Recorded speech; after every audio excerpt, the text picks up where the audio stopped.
Muy buenos días, sean todas y todos bienvenidos a las actividades del Encuentro Internacional de Periodistas. En esta ocasión tenemos la charla Medios con Perspectiva de Género, ¿por qué necesitamos editoras? Esta charla tiene el objetivo de visibilizar la importancia de promover la existencia de la editora de género para cuidar cada producto de comunicación que emite un medio y así evitar incurrir en violencia de razón de género, para promover una cultura libre de violencia.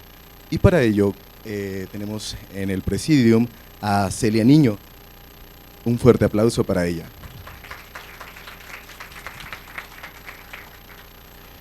Ella es editora del Sistema Universitario de Radio y Televisión y Cinematografía, es egresada de la licenciatura en Periodismo de la universidad y tiene una trayectoria de 5 años en la televisión universitaria. ¿Ya 10? Bueno, hay mucho aprendido en ese tiempo, ¿no? Ha dedicado su trabajo a la cobertura de municipios y temas metropolitanos, particularmente en la ciudad de Guadalajara, de donde es originaria y donde participa de manera activa en asuntos de movilidad no motorizada. También contamos con la presencia de Mariana Chávez Castañeda. Ella es editora de género del Surtuc de la Universidad Autónoma de Querétaro. Fue corresponsal de La Jornada y exjefa de información del semanario Tribuna de Querétaro. En 2011 recibió la medalla Ezequiel Martínez Ángeles por parte de la Comisión de Participación Ciudadana de Querétaro como reconocimiento a su trayectoria. Es egresada de la Facultad de Ciencias Políticas y Sociales de la Universidad Autónoma de Querétaro.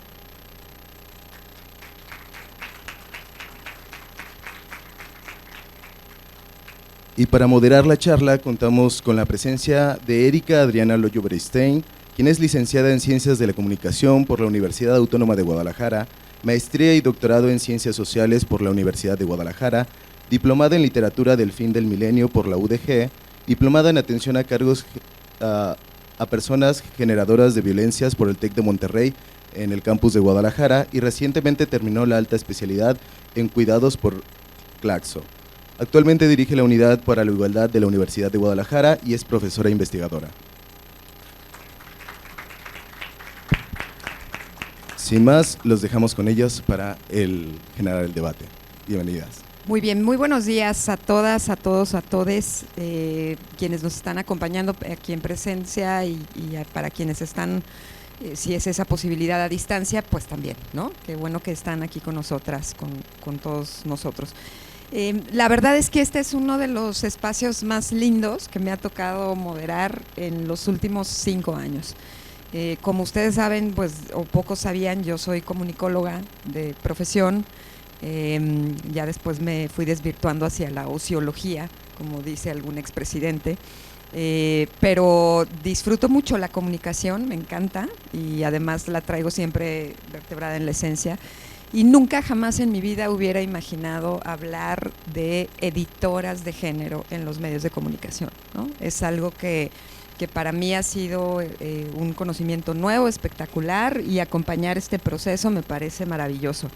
Y aún así creo que México está a años luz de lo que ha pasado en otros ejercicios, en otros países del orbe, en otros continentes, y creo que tener a las únicas 2 editoras de género y diversidad en este país es sin duda un gran honor, un placer y un ejemplo, ¿no? Entonces, así es que muchas gracias por permitirme estar aquí y vertebrar una suerte de diálogo.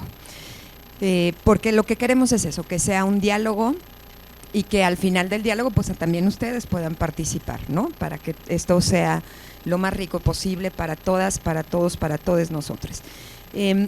Es muy reciente la creación de las editoras de género, en algunos casos editoras de género y diversidad en los medios de comunicación, llámense prensa, radio, televisión o cinematografía, como también es el caso de la Universidad de Querétaro. Incluso ha habido pocos estudios y pocos análisis que se han vertebrado sobre este tema.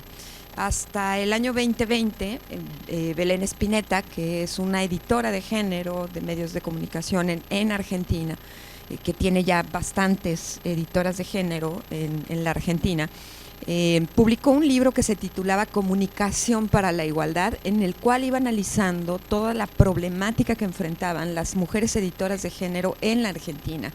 tratando de utilizar o analizar en voz propia de ellas sus experiencias en términos de las resistencias, porque aunque no lo crean, o sí me lo creen, y ellas lo van a platicar, este tema es un tema de mucha resistencia, ¿no? Y es un tema de calado fino y de tejer fino entre los espacios.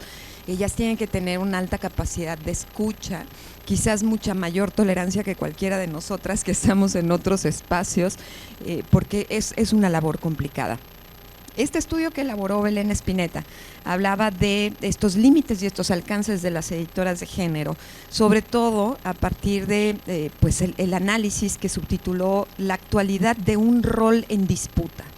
Y un rol en disputa al que los hombres o al que la masculinidad no han querido ceder espacio, ¿no? Lo ven como una suerte de imposición, lo ven como una suerte de tú no me vas a venir a decir cosas, ¿no? Ya ellas nos van a platicar. Y en estas reflexiones de este estudio del trabajo sobre las editoras de género, siempre Belén dice, es un trabajo que se construye al andar y siempre en tiempo presente. Pareciera que las mujeres que buscamos meternos en estos temas siempre trabajamos sobre el tiempo presente. Y ese tiempo presente a veces nos angustia o nos llena de muchas cosas, pero sobre todo necesita contención, que estoy segura de que ellas necesitan contención emocional ante muchas cosas que han vivido. Por supuesto, las problemáticas que reflejan condiciones del trabajo, unas malas condiciones de trabajo, reflejan también, por supuesto, pésimas relaciones con los colegas, o incluso con las colegas, ¿no? En algunos momentos, pues esto es en Argentina, ¿no?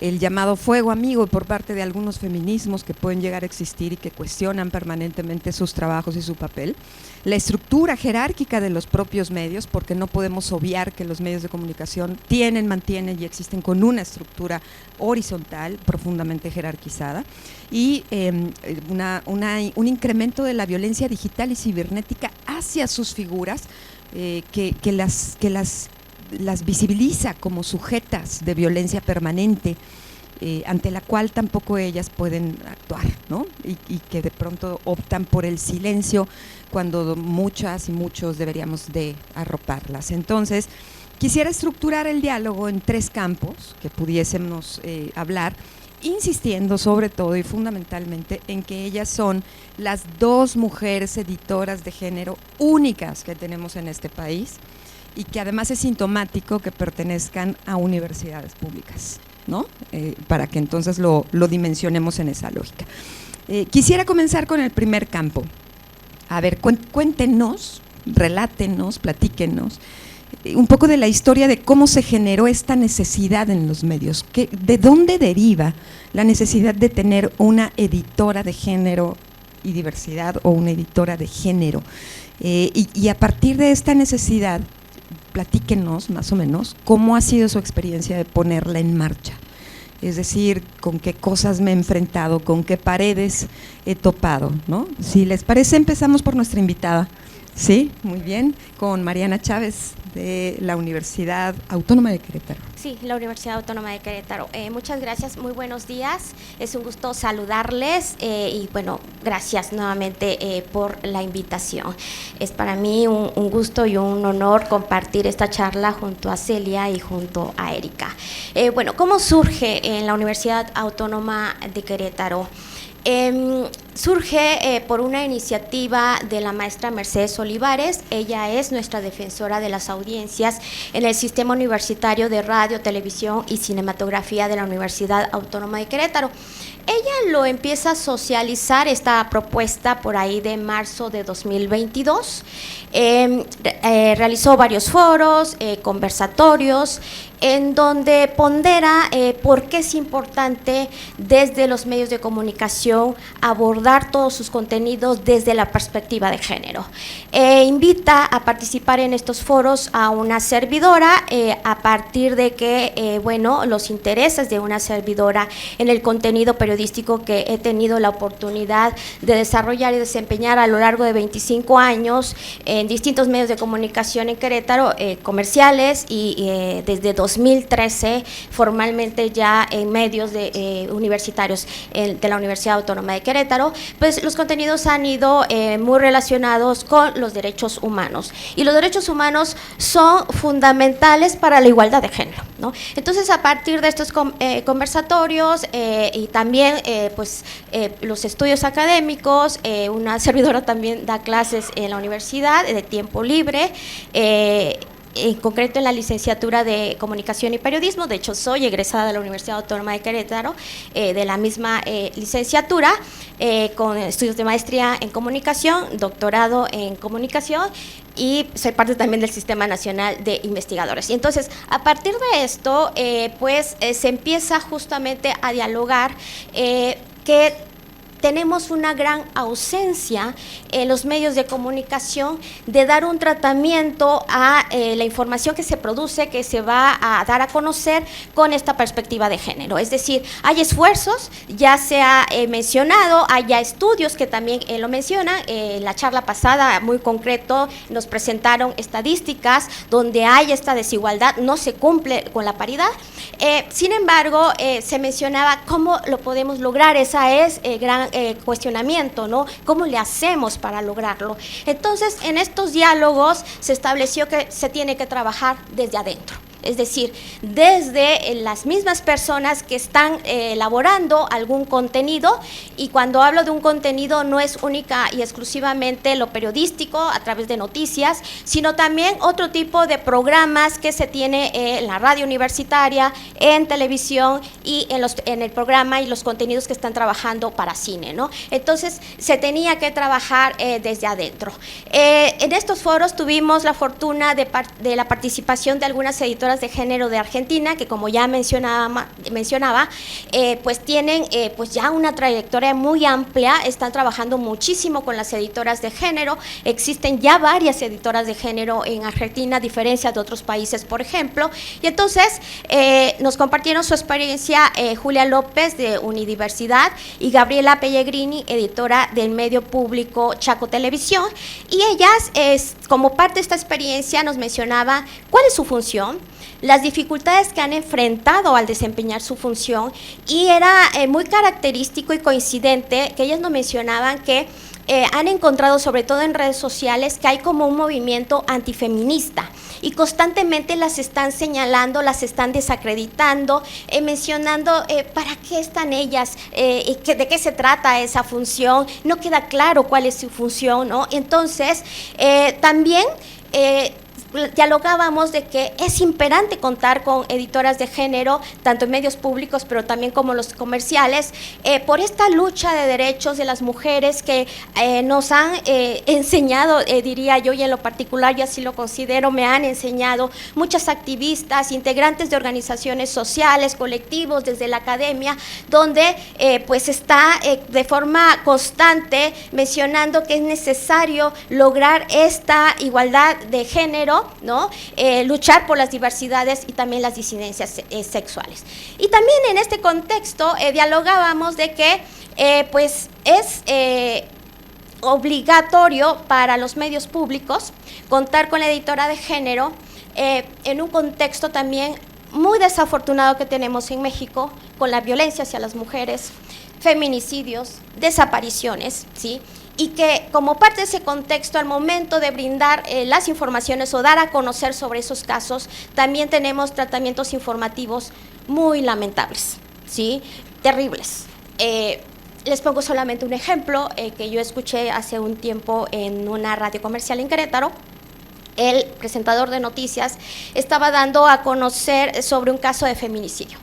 Su expresión fue, pues es solo un caso, una golondrina no hace primavera o no hace verano, haciendo alusión a este conocido refrán, y convocaba a la audiencia no pues asustarse, porque solamente era uno y un problema de relación de pareja, ¿no? Se me hizo terrible, y bueno, nada más para dar un ejemplo, ¿no? de cómo se llegan a presentar incluso los titulares, cómo se llegan a presentar imágenes, incluso violando normas, leyes, que eso no se debe de hacer. Entonces, insisto, en este contexto nuevamente se pondera de que debemos de contar con editora de género. Y aparte de eso, pues tenemos leyes en el país, ¿no?, donde establece con total claridad, ¿sí?, en el caso concreto del artículo 4 de la Constitución Política de los Estados Unidos Mexicanos, que dice: la mujer y el hombre son iguales ante la ley. ¿Sí? La Ley Federal de Telecomunicaciones, el artículo 222 dice que sí, tenemos el derecho a informar y estar informados, el derecho a la libertad de expresión, a recibir contenidos a través del servicio público que se da en la radiodifusión y la televisión. Y que como parte de ese servicio que tenemos que brindar, pues tenemos que garantizar la perspectiva de género.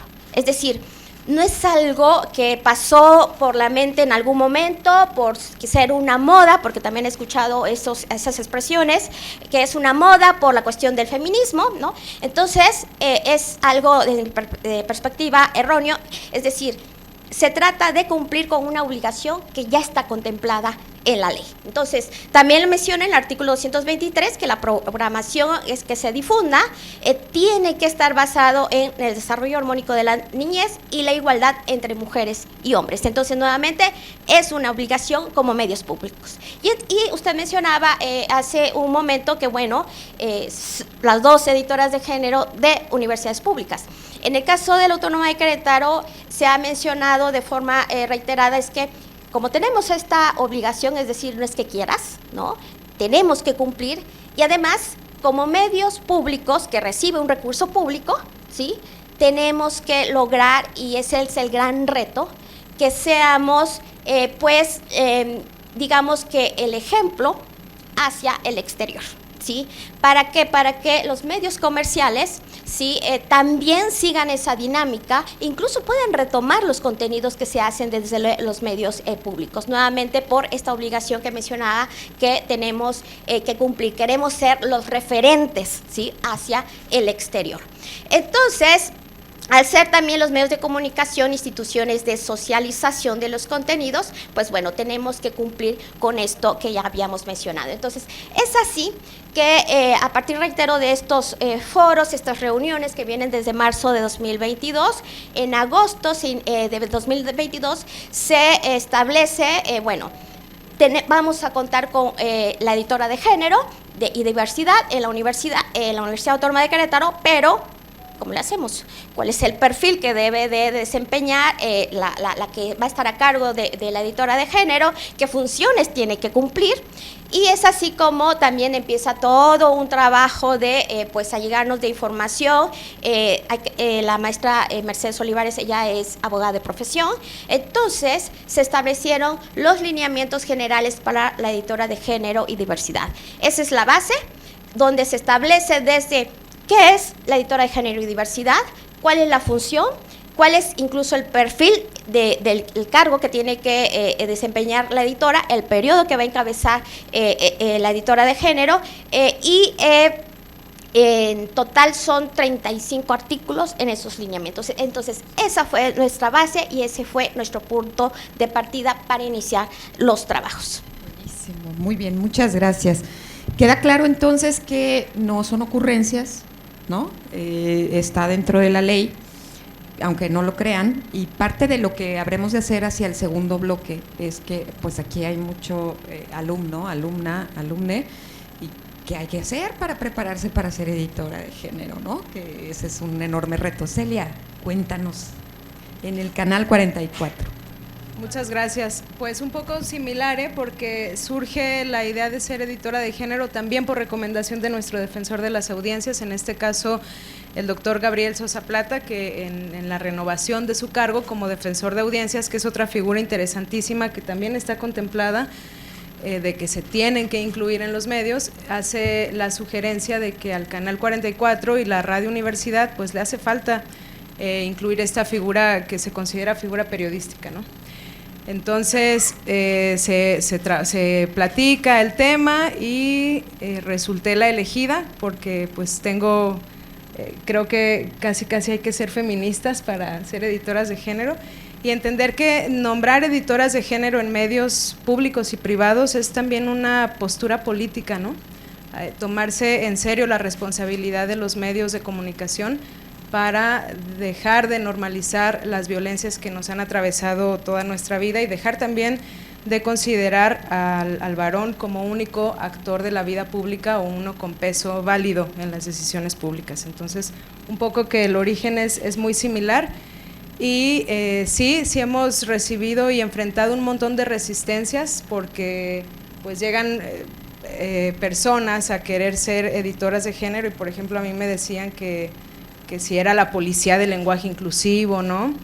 O si les iba a tener que revisar todas sus notas. Y no, yo cuando inicio en el puesto, que fue apenas en febrero de este año, vamos a cumplir apenas un año, mi primera idea fue organizar capacitaciones, pero luego me di cuenta que en realidad teníamos que tener un diagnóstico previo para ver a dónde enfocar nuestras capacitaciones, ¿no? Y cómo iniciarlas, porque luego explicarles que hay que hablar en incluyente y que hay que cambiar los ángulos de nuestros enfoques de las noticias, pues de pronto es algo que lo ven como inútil muchos compañeras y compañeros que tienen muchos más años que quizá yo en el ejercicio periodístico, y esa fue una de las primeras resistencias.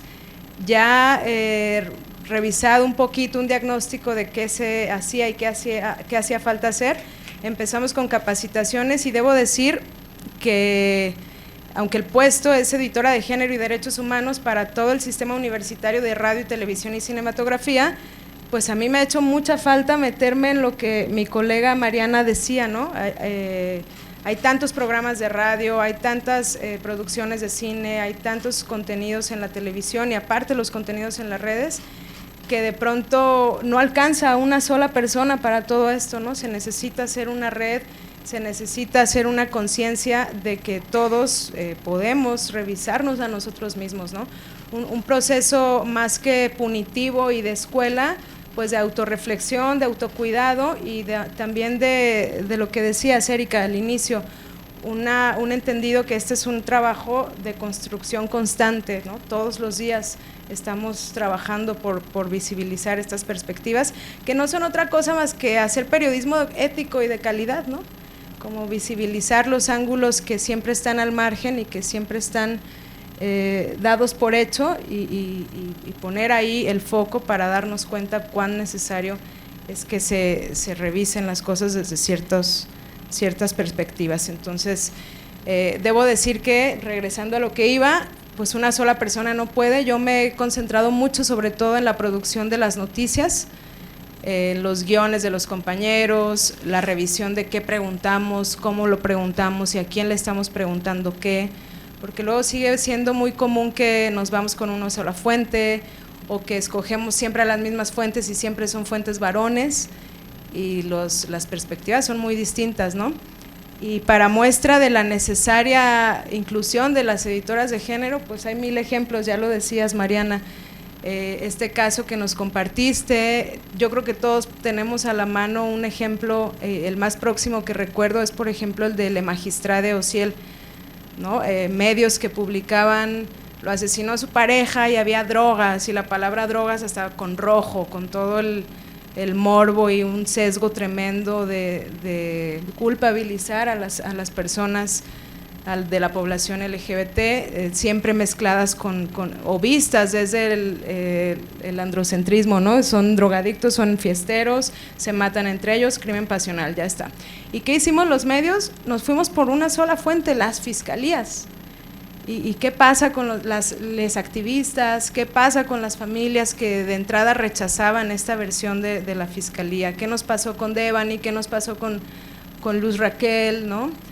Ejemplos tenemos muchos para darnos cuenta de cómo sí es necesario que haya editoras de género o editores de género, porque también pueden ser varones, que pongan el ojo en la manera en la que estamos construyendo las noticias y cómo en esta construcción de nuestras noticias pues estamos reforzando, perpetuando estereotipos y violencias que luego normalizamos y trivializamos de maneras bárbaras, ¿no?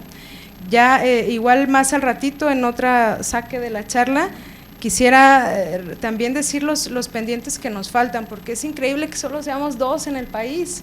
Hay muchos medios públicos, muchas universidades que tienen sus sistemas de radio y televisión, y me parece que no han querido, lo que les decía al inicio, tomar esta postura política de incluir una figura de editoras de género para cambiar nuestras narrativas, porque si seguimos contando las cosas como lo hemos hecho siempre, pues no esperemos que nos entendamos mejor, ¿no? Ni que empaticemos más con las personas que luego siempre están al margen o que siempre están en situaciones de victimismo, y pues me parece que tendría que ser un tema urgente. Ojalá que si nos están viendo otros medios se animen a incluir esta figura, sean públicos o privados, por responsabilidad y hasta por coherencia del ejercicio periodístico, ¿no? Y del ejercicio de tener la posibilidad de contar la realidad de la manera más completa y redonda posible. Muchas gracias, Celia. A ver, en términos reales, hablan de este tiempo presente que siempre hay que andar bajo la lógica de ser editoras de género y diversidad y derechos humanos. Agregamos un nuevo componente. Hablaban un poco sobre los problemas que han tenido que enfrentar. Entiendo que tú también estás sola o tienes un equipo. Sí, a ver, se nombra a la coordinadora de la editora de género. Ok. Como están los lineamientos, habla de la editoría de género, es decir, es como un área. Sin embargo, no hay más personas, que es lo que hice. Invité a mis alumnas. Y ellas encantadas participaron, y no saben, ha sido genial, porque ellas se están encargando, son 5 las que están participando en este momento, y ellas han presentado incluso propuestas, y que eso ha sido, reitero, genial. Incluso en la capacitación, en nuestro caso no habíamos entrado a la capacitación porque yo partí de la idea que primero teníamos que hacer un diagnóstico, cómo estamos y cómo vamos a trabajar, cuál va a ser la organización de cómo teníamos qué es lo que teníamos que hacer, ¿no? Entonces, sí, ya nos están convocando, quieren una capacitación, y eso es genial, y yo les estoy invitando a ellos también a la capacitación, ¿no? A que se atrevan, ¿no? Porque eso también nos enseña. Yo soy de esa idea, ¿no? El aprendizaje nunca se acaba, vamos a aprender en todo momento, y entonces creo que esta vinculación con las alumnas también es genial. Y entiendo que ninguna tiene presupuesto para ejercer su trabajo. No. Pongámoslo en términos reales, ¿eh? O sea, están solas, no tienen gente que les ayude y no tienen presupuesto. En mi caso sigo siendo reportera, o sea, soy editora de género, soy reportera, soy conductora cuando faltan los conductores titulares. Entonces, sí se agradece que se incluyan estas figuras, pero vamos haciéndolo con más seriedad, ¿no? Vamos dejando a la gente que trabaje en esta misión que es amplísima y que necesitaría pues más, quizá no recursos económicos, pero sí recursos de tiempo y recursos humanos para poder hacer tu chamba a fondo, que no es incluso fácil. sea un recurso que te permite el autocuidado. Claro. ¿Cierto? Sí, y si me permite comentar de la misma manera, o sea, somos multicosas, multi de todo, porque digo, aparte de las labores en casa que se tienen que desarrollar, en el caso de una servidora, doy clases. Este semestre tuve 3 materias, el próximo van a ser 4 materias, porque soy maestra de asignatura. Y pues hay que cumplir con el SNI, hay que realizar investigación. Entonces, y bueno, la docencia, ustedes saben, implica mucho más, no solamente es dar clases, calificar, preparar las clases, las tutorías, etcétera, etcétera. Bien, a ver, entonces vamos haciendo como una suerte de sustracción y de resumen. La figura de las editoras de género, diversidad y derechos humanos está dentro de la ley. No es una no es un asunto de querer o no querer. Dentro de la ley tenemos una obligación. Esta obligación se hace dejándolas solas, en un trabajo de soledad, en un trabajo en el que todas ustedes tienen que buscar la manera de sacarlo adelante, ¿no? Con los recursos que pueden y que tienen, y que incluso las violencias que viven las viven solas, ¿no? Entonces pareciera que esta estructura jerárquica de los medios no ha tenido esta comprensión sobre el papel tan fundamental, ¿no? que ustedes tienen que vivir. En ese sentido, me gustaría pensar, haciendo como una suerte de resumen que nos permita avanzar rumbo a la conclusión, ¿qué problemas reales han enfrentado en esta soledad del ejercicio? Voy a ponerlo así de dramático, ¿no?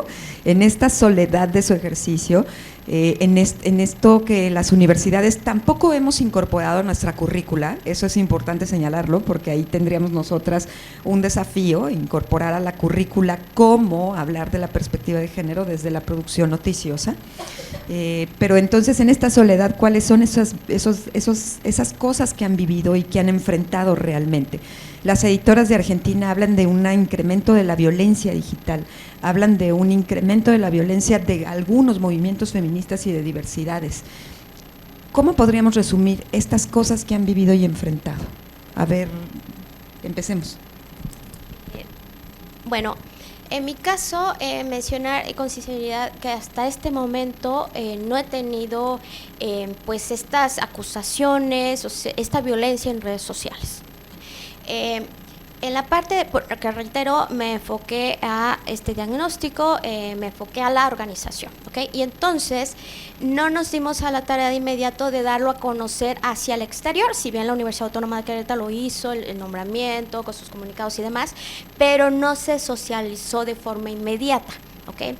Y de la misma manera todavía no hemos empezado con la capacitación, de hecho empiezo ya este lunes con los integrantes de TV WAC, entonces no podría yo decir hay un rechazo de forma explícita.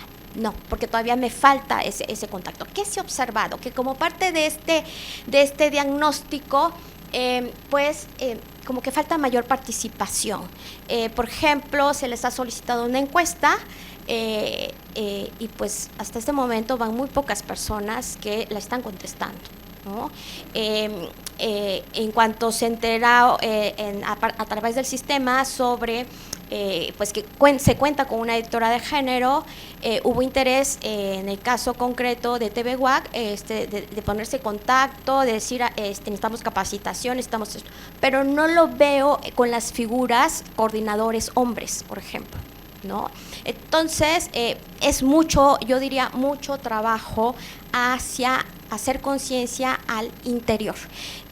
Para mí, que observo como reto a partir de esta función, porque también hay que decirlo, es nueva, ¿sí? Estamos todavía, si bien la Universidad Autónoma de Querétaro ya tiene estos lineamientos y dejaron muy claro qué es, no, pero es muy amplio, ¿no? Entonces, creo que el reto está en, número uno, voluntad, ¿sí?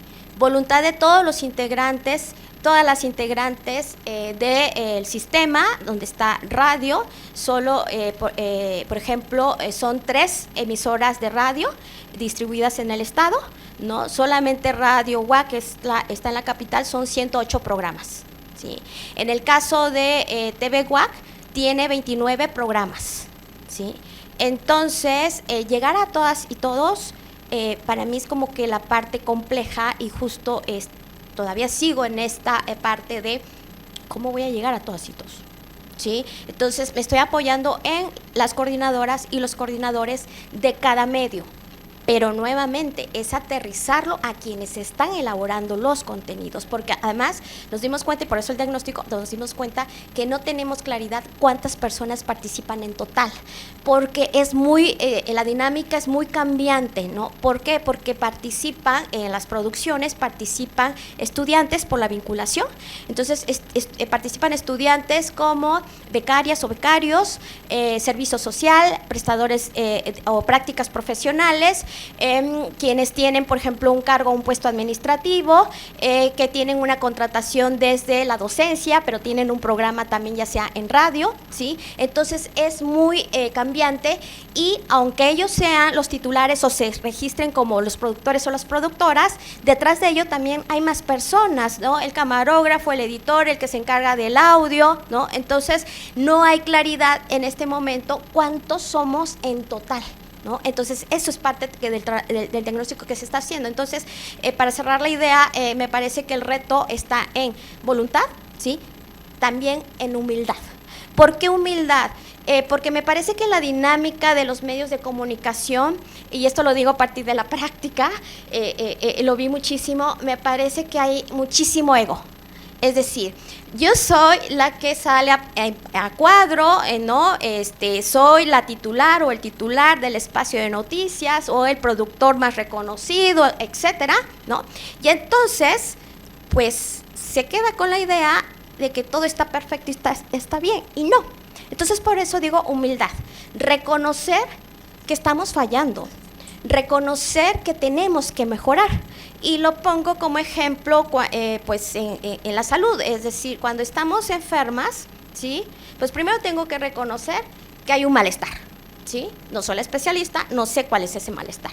Entonces, si reconozco que hay ese malestar, reconozco que me lo tengo que atender, porque no nos gusta ir con el médico o la médica, ¿no? Y entonces, si tengo ese malestar, va a haber un diagnóstico.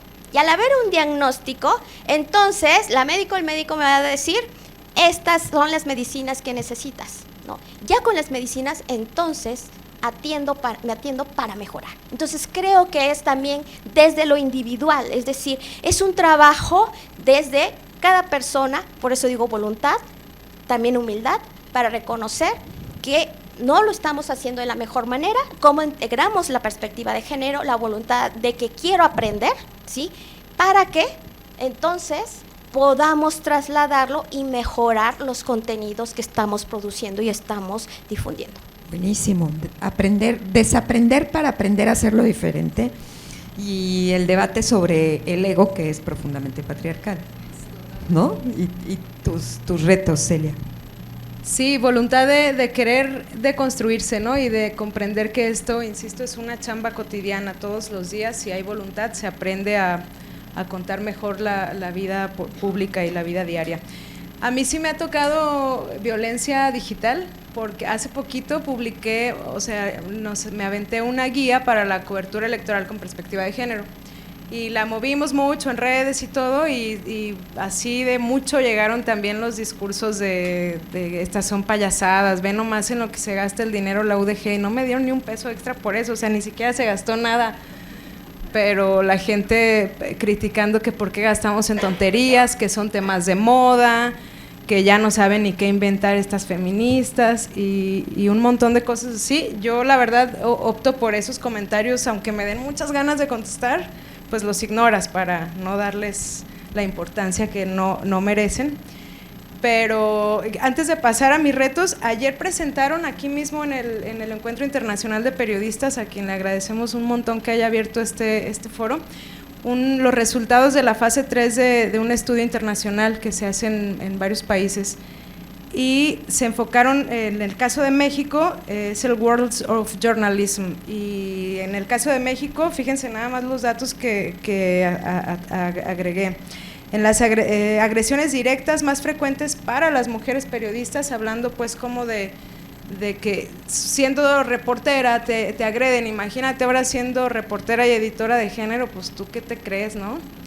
El 74% de las colegas han sufrido insultos o discursos de odio, el 61% descalificación pública de su trabajo, 52% cuestionamientos de nuestro comportamiento moral. ¿Qué es eso, no? 42% acoso laboral y 40% vigilancia o espionaje. Sin hablar de que pues la brecha laboral sigue siendo amplísima, sobre todo en el tema salarial, a más grande salario es más grande la brecha laboral, ¿no? Entre los que más ganan son los hombres, muy poquitas ganan más de 30 y tantos mil pesos. y ya el salario más bajo son por ahí de 9,000 y estamos también un poquito rezagadas en eso. Y algo que me dejó perpleja es que este mismo estudio, en donde estuvo la maestra Celia, mi tocaya, moderando, decían que nos va a tocar 67 años cerrar la brecha de género en la participación de las mujeres en los medios. Están los asuntos de la precariedad laboral, la concepción de que nosotras luego tenemos doble o triple chamba, la de cuidados y la de tu misma vida de persona funcional y luego siendo profesional.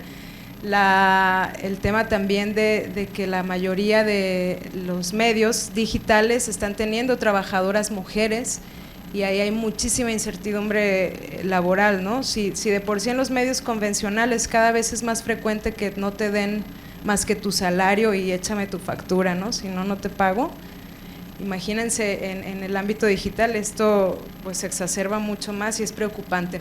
Entonces, partiendo de ahí, pues ¿cuáles son los retos? Hacer equipo, hacernos una red de editoras en México, pero de ya, convencerse desde ustedes que están estudiando y que me da mucho gusto verlos aquí interesadas y emocionadas, a especializarse en el género, en los derechos humanos, porque, insisto, lo que decía al inicio, esto no es otra cosa más que hacer periodismo completo y de ética, incluir estas perspectivas, no es nada del otro mundo, debería ser algo adherente al periodismo, ¿no? ¿Y qué otros retos anoté? Pensar las agendas, pensar nuestras agendas, a quién y cómo vamos a preguntarle, y trabajar mucho en convencer a nuestros compañeras y compañeros de que echen abajo el ego, porque es cierto, ¿no? Les decía que yo luego me clavo mucho en las noticias, que tal nota pues tenga este ángulo o esto no lo puedes decir porque cómo vas a cabecear esta nota, si estás replicando violencia o estás cayendo en estereotipos, y sobre todo ahora que viene lo electoral y que se considera a las mujeres su participación excepcional y pues no, vamos tratando de modo más igualitario estos asuntos, ¿no?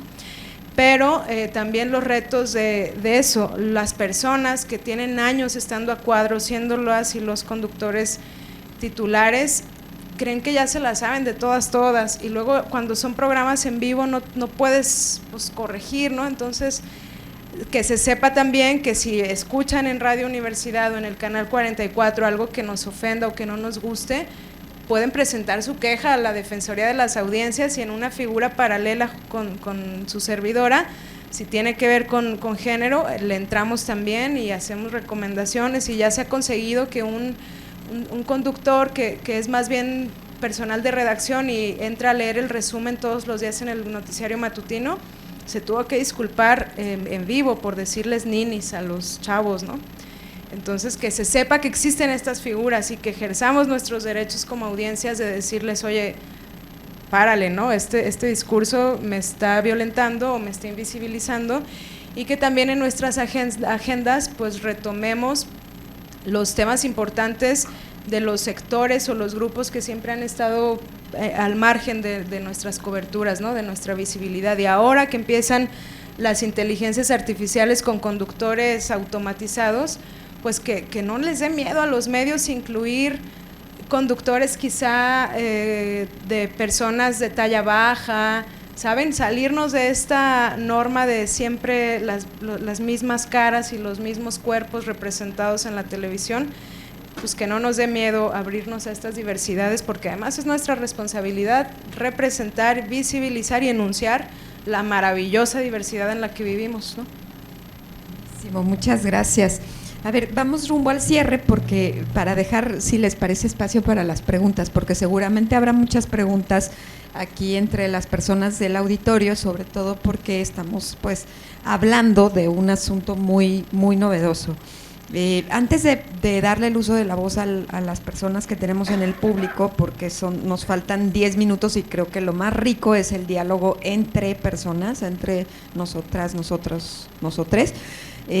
Creo que una de las cosas que en términos de resumen que hemos coincidido es pues que el reto tendría que estar en el tema de la humildad, ¿no? Y del acompañamiento y de la comprensión del equipo en general, de que sí o sí esto es un asunto que tenemos que tener, ¿no? el gran reto está hacia los medios privados, porque destaca mucho que las 2 únicas editoras de género del país estén hoy aquí en la FIL Guadalajara y que sean de universidades públicas. Otra vez lo reitero porque hacia afuera es muy importante señalar el compromiso ausente de los medios privados, ¿no? en este contexto. Y otra cosa que destaco es que yo diría, y siempre lo tengo en mi mente, ¿no?, hay que modificar la voluntad para que sea una responsabilidad, ¿cierto? Porque la voluntad política o la voluntad académica, pues depende de una persona que no es permanente, y entonces esto tiene que irse más allá de la voluntad hacia una responsabilidad, y creo que es muy importante colocarlo. Entonces, pues abrimos el diálogo para todas las personas que quieran preguntarles algo a nuestras especialistas el día de hoy. Están pasando algunas tarjetitas, creo, por ahí, pero incluso si alguien quiere acercar y tomarle el uso de la voz, pues adelante, lo hacemos con gusto. Laura Martínez Gamiño, que está justo aquí enfrente. A ver, dale, si quieres.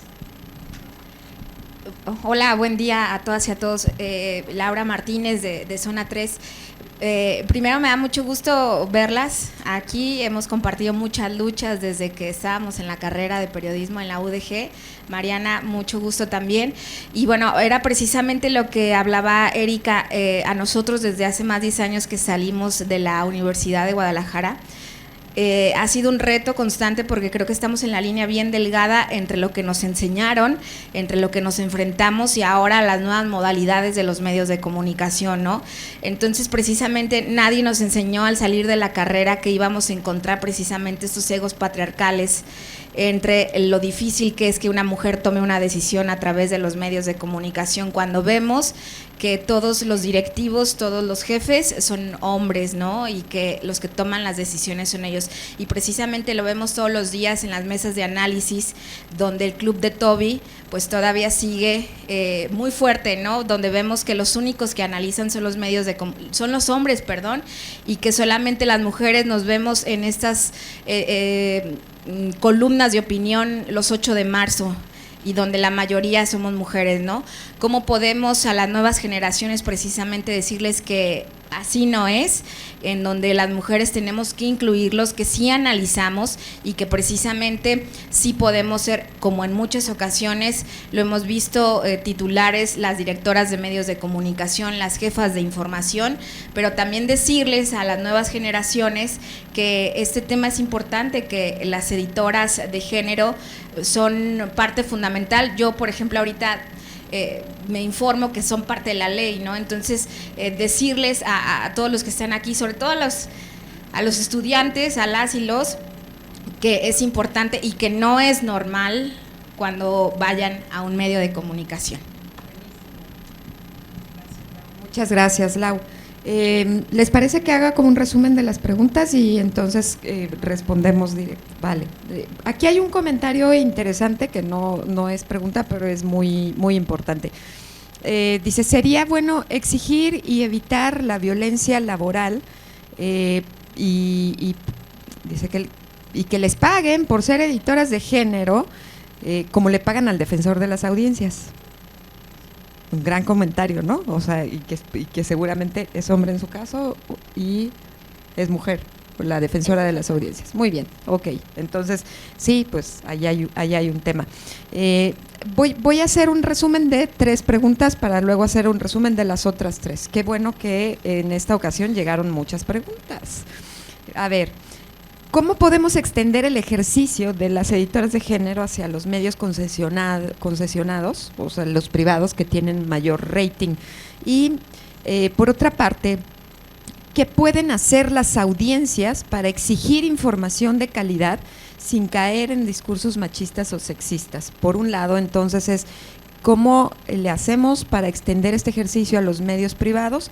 ¿Qué nos toca hacer a nosotras como audiencias para poder exigir que esto exista? Y cómo formar desde los ámbitos académicos editoras de género. ¿Quién quiere empezar? Celia, dale. Están difíciles sus preguntas, muchas gracias por estos retos. Yo creo que sí tendría que repensarse las currículas universitarias para que estos temas se incluyan. No podemos salir más egresados sabiendo o ignorando que nos vamos a topar con pared llegando al mundo real, ¿no? Al mundo laboral del periodismo lleno de señores con el mando y hablando de lo público y dejándonos a nosotras al margen. Algo que me encargó muchísimo mi querida Alejandra Carrillo es que quedara claro en este panel que nunca más un periodismo sin nosotras, sin nosotres, nunca más un periodismo o una narración de la vida diaria en manos o en las ideas sesgadas de los hombres. Entonces, eso que quede claro y que lo vayamos exigiendo desde estudiantes, ¿no? No sé, quizá yendo a visitar a sus coordinadoras de carreras, sugiriéndoles, si no es tan fácil meterlas como materia, pues sí pídanles que les lleven personas que les hablen de esto. Y yo creo mucho también en que sean autómatas, ¿no? Si no se los enseñan, ustedes interésense y apréndanlo por su lado. Este siempre es un muy buen recurso, pero ojalá sí se contemplaran ahí adecuaciones en lo escolar, ¿no, colega? Sí, coincido, sí también mencionarlo en el caso de la Universidad Autónoma de Querétaro y en la Facultad de Ciencias Políticas, donde estoy dando clases.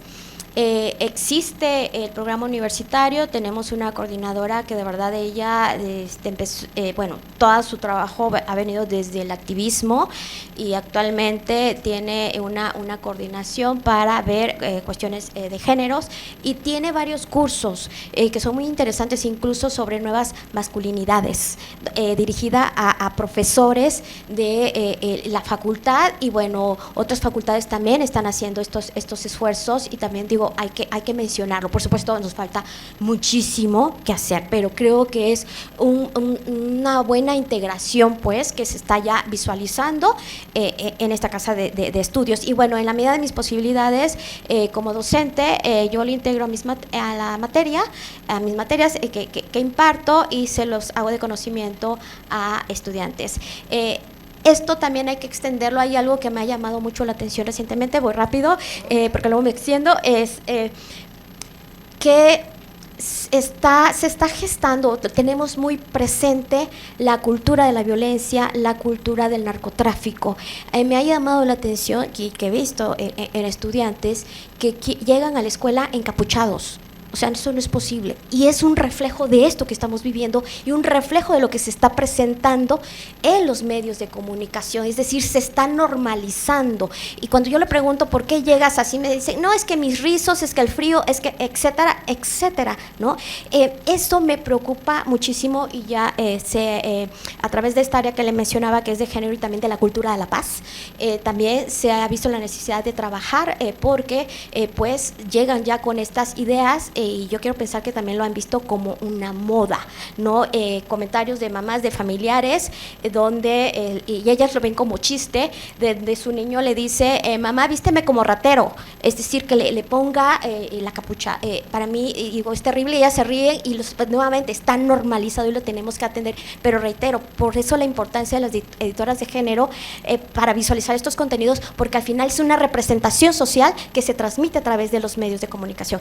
Y en cuanto al salario, bueno, sí debo decir, tengo eso, sí me estaban, en el caso particular, sí me pagan lo de la editora de género, entra como una compensación, porque mi plaza es de maestra tiempo libre, y entonces entra como esta compensación.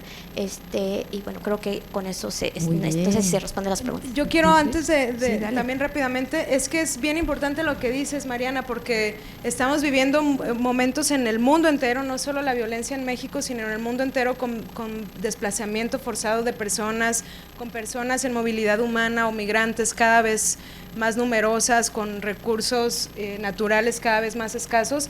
Y este momento en el mundo no lo podemos seguir explicando tan a la ligera, ¿no? No podemos solo decir, encuentran un tráiler más con migrantes hacinados. Pues no, es que esta es una tragedia humanitaria que la tenemos que explicar y dimensionar con la dignidad que merece y la gravedad y urgencia que merecen estos temas. Entonces me parece que es importante que también esto se considere, ¿no? Que las crisis de violencias, las crisis de de nuevos adeptos a las modas, ojalá sean modas pasajeras, de sentir emoción y admiración por criminales, pues que también se incluyan en nuestros análisis periodísticos profundos, que acompañemos a la comunidad en general a entenderlo y pues desde ahí poder resolverlo juntas y juntos, ¿no? Claro, por supuesto. A ver, mis cancerberos del tiempo, me dicen cuánto nos queda. Estamos ya en la... nos quedan 10 minutos. Ay, muy bien, muy bien. Bueno, entonces nos vamos con estas, porque de verdad qué maravilla que haya tantas preguntas en un foro como este, que no solamente habla del interés, sino también del compromiso. Una buena pregunta es un compromiso hecho. Eso sí quiero dejarlo claro, ¿no? Entonces, voy a juntar estas tres que están por aquí. La primera es que les felicitan por su chamba, y eso hay que decirlo y hacerlo extensivo. Todas y todos nos unimos a esta felicitación y preguntan: ¿cómo ven ustedes el trabajo de CIMAC, que es la agencia feminista que existe en este país? Que, bueno, yo digo desde aquí que son una maravilla, pero bueno, a mí no me preguntaron, es la visión de esto. Junto con esto es una gran pregunta que es cómo acercar a los varones a este tema desde la lógica de la producción noticiosa y de los medios de comunicación. Y la junto con esta otra que dice, ¿cómo se cuidan ustedes mismas? ¿Cómo ejercen su autoprotección y su autocuidado? Que eso es muy, muy interesante, porque pues el autocuidado, muy a pesar de que el cuidado ya es un derecho en nuestra Constitución, en el específico, en el caso de Jalisco, en el artículo 4, pues parece difuminado, ¿no? Y una tiene que ejercer el autocuidado como mejor se imagina. Entonces, vamos dejando estas y luego cerramos. Adelante, Mariana. Sí, cómo se ve el trabajo de CIMAC para mí ha sido muy fundamental, incluso me atrevo a decirlo, son pioneras en todo el trabajo sobre pues visualizar a las mujeres desde el periodismo y desde los medios de comunicación. Los estudios que han hecho, bueno, en lo personal me parece que son sumamente importantes. ¿Cómo lograr la participación de los varones? Yo diría que pues haciendo conciencia, yo los invitaría a que no le tengan miedo al feminismo. Es decir, el feminismo es como un movimiento político, social, pues no es llegar y quitarle los puestos. Es decir, no es llegar y hacerlos a un lado, no, es dejar claro que nuestra sociedad es extremadamente diversa y por eso en el caso de la Autónoma de Querétaro se determinó que fuese editora de género y diversidad, porque cabemos todas y todos, ¿no? Hay distintas miradas, distintas formas de pensar que son válidas. No se trata de generar conflictos. Por supuesto es válida la disidencia, siempre y cuando se manifieste y se exprese, me parece, con respeto, y entonces busquemos acuerdos, ¿no? Entonces creo que sería eso, para no extenderme la invitación. No, varones, no le tengan miedo al feminismo, no les va a pasar nada, no les vamos a hacer daño, no les estamos quitando su puesto, no, por ahí escuchaba yo algunas expresiones, es que quieren que sea yo un varón femenino, no va por ahí, ¿no? Entonces el hacer esta invitación es también comprender qué representa, ¿no? Qué representa el género, qué representa en nuestras miradas, casi compréndanos, para también ustedes puedan trasladar esos contenidos hacia la audiencia, porque al final de cuentas estamos enseñando, estamos formando a la audiencia. Ese es el fondo, ¿sí? No es nada más esto de que yo tengo que producir y cumplir y ya, no. El fondo es la audiencia como parte de nuestra sociedad, ¿ok? Y entonces, si logramos transmitir esto a la audiencia, pues vamos a tener una mejor sociedad. Ese es el fondo y ese es el ideal. ¿Cómo el autocuidado? Cuando me mencionaron que pues iba a ser la designada para la editora de género, platiqué con el encargado de la Secretaría Técnica del Sistema Universitario, es el maestro, que perdón, ya se me fue el nombre en este momento, Arturo Marcial. Con Arturo sí lo conozco hace ya varios años y pues dejé claro con él y establecimos con claridad la organización del trabajo. Es decir, yo necesito de tu apoyo, ¿sí? Yo no voy sola, yo no voy a caminar sola. E incluso como autocuidado también se han implementado algunas acciones como reportera, porque no lo he dejado del todo. Ahí tenemos un proyecto que es el Laboratorio de Investigación Periodística, que una servidora presentó el proyecto y por fortuna fue aceptado un par de años, y entonces estoy tratando de hacer también investigación periodística. Y cuando voy a alguna comunidad a reportear, se establece un mecanismo de un protocolo de cuidado, es decir, voy a entrar a esta comunidad, se hace un análisis previo, qué hay en esta comunidad, posiblemente qué me voy a encontrar, y compartirle desde cómo voy vestida, fotografía, placas del vehículo, con quién voy, qué horario voy a estar allá, etcétera. Es decir, un protocolo interno. De esa forma estoy buscando que también exista este acompañamiento con la editora de género. Es decir, cuando tengamos estos casos polémicos, espinosos, voy a llegar yo y le voy a decir directamente cómo va a ser el procedimiento. Entonces se estableció que no, va a ser a través de él, ¿sí? A través de él, de que se va a encargar de manifestar las observaciones que yo le hago y sentarnos incluso en un diálogo para buscar una solución. Por lo mismo, para no generar un enfrentamiento de facto, ¿no? Entonces, nuevamente, son estas formas, mecanismos de organización de trabajo que se establecieron y que seguimos buscando para tratar de llegar a acuerdos y ver cómo solucionamos lo que tengamos que solucionar. Buenísimo, muchas gracias. Celia. Yo también rápidamente, pues a las colegas de CIMAC, todo el agradecimiento, porque sí son pioneras, sí han hecho un trabajo maravilloso y que lo sigan haciendo. De cómo trabajar con los hombres, pues no podemos hacer milagros, ¿no? El que no quiera aprender no lo va a hacer ni con sangre, ¿no? La letra con sangre entra, eso es falso. Pero yo me he sorprendido muy gratamente. Por ejemplo, tenemos un compañero que toda su vida ha cubrido policíaco, y yo decía, y con este me va a costar mucho trabajo, y no, la verdad es que si hay voluntad de aprender, la chamba es bien fácil. Entonces eso, no vamos a convencer a los necios que no quieren aprender, esa no es nuestra chamba, también hay que elegir nuestras batallas, ¿no? Y cambiar mentes necias, pues no es mi chamba, y tú hazte bolas, nada más que esta nota no te la publicamos así, ¿no? Y ya. Eso, que tengan voluntad de querer aprender, y ya estamos del otro lado, y eso es maravilloso cuando sucede. ¿Cómo nos autocuidamos? Pues con las amigas, ¿no? Con la mamá, con la familia.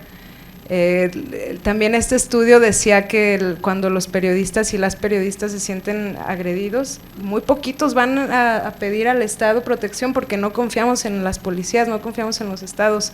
La mayoría nos contenemos y nos cobijamos con las colegas, con las amigas, ¿no? Entonces, es eso, pues en la chamba diaria, pues sí hay estrategias, si compartes tu ubicación, le avisas a tus familiares y a tus amigos y a tus jefes a dónde vas, qué tema traes, pero en general, en cómo nos autocuidamos, pues teniendo charlas y brindis con tus amigas es una gran terapia para sortear el día a día con lo difícil que luego es el ejercicio periodístico. Pero no se asusten, porque sí es difícil, pero también es maravilloso, entonces les va a gustar.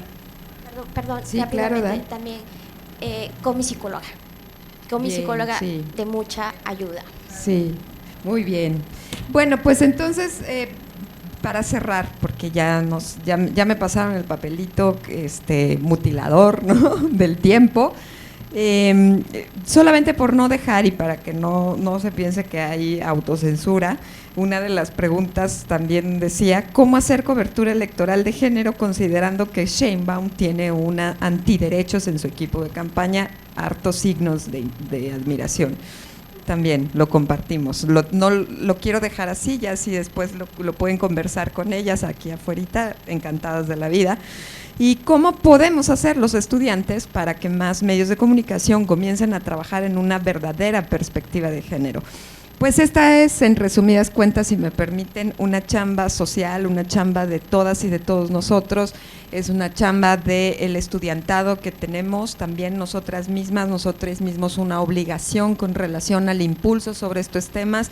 Si sus profesoras, profesores no quieren tocarlos, ustedes son fuerza, ustedes son valor, ustedes son energía, y bueno, parte de lo que tenemos que hacer en las universidades es quienes estamos en otros espacios, es jamás dejarles solas, ¿no? Jamás, es que sepan que somos muchas personas las que estamos buscando esto y que tenemos que ir avanzando. Así es que, pues nada, muchísimas gracias al Encuentro Internacional de Periodismo por abrir este gran espacio.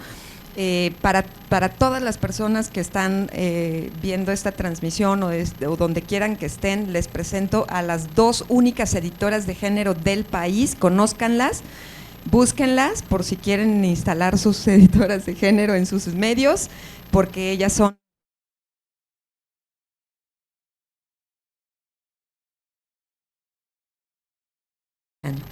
en la fila.